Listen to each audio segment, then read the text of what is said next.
Our guest today on A Word on Westerns is Anita La Cava. She's John Wayne's granddaughter, his first granddaughter. She's got great memories and wonderful stories to tell us. Anita, would you join us, please?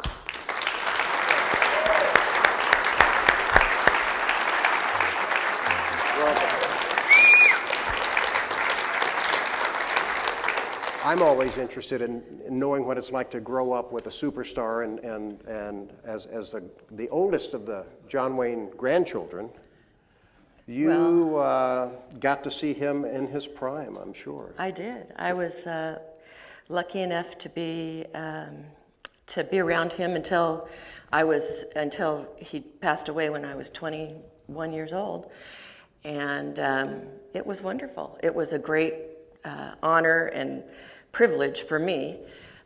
He was like everybody's grandfather. You didn't want to disappoint him because he had a really deep voice, and if you did, you'd hear about it.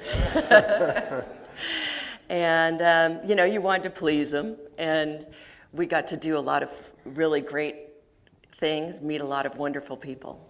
So that was special and not like every other kid in the neighborhood. How many children did he have? So he had 7 children, and my mother was his oldest daughter, Tony. And she was from his first marriage to Josephine.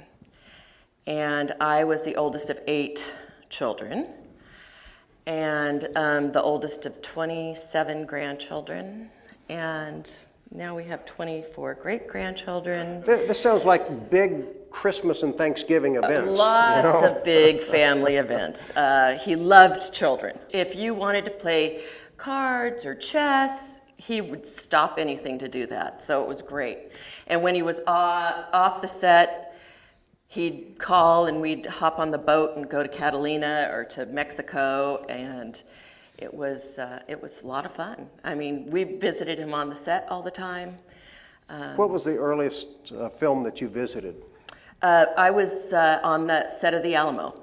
And what were you, like a year old? I was a year and a half old. Okay. And I like to say Dean Smith and I were in our first movie together. We were both in the alimony. The alimony. Wait. It was kind of the alimony. So how many times have you been married then? Exactly. We were both in the Alamo, and that was his first film. That was my last film, because I was and it was my mother's last film as well. We were in the scene where everybody's leaving the Alamo. The soldier comes up and says, "I don't have any other family. Can I say goodbye to you?" And my mother's one line was, "Surely." And apparently they had to dub her voice in because her voice was so low. And I threw up on him. So my grandfather said, "I spent more money dubbing your voice in and cleaning up vomit off the soldier. So you're out." You probably had Leslie Nielsen in there saying, "Don't call me Shirley." Exactly.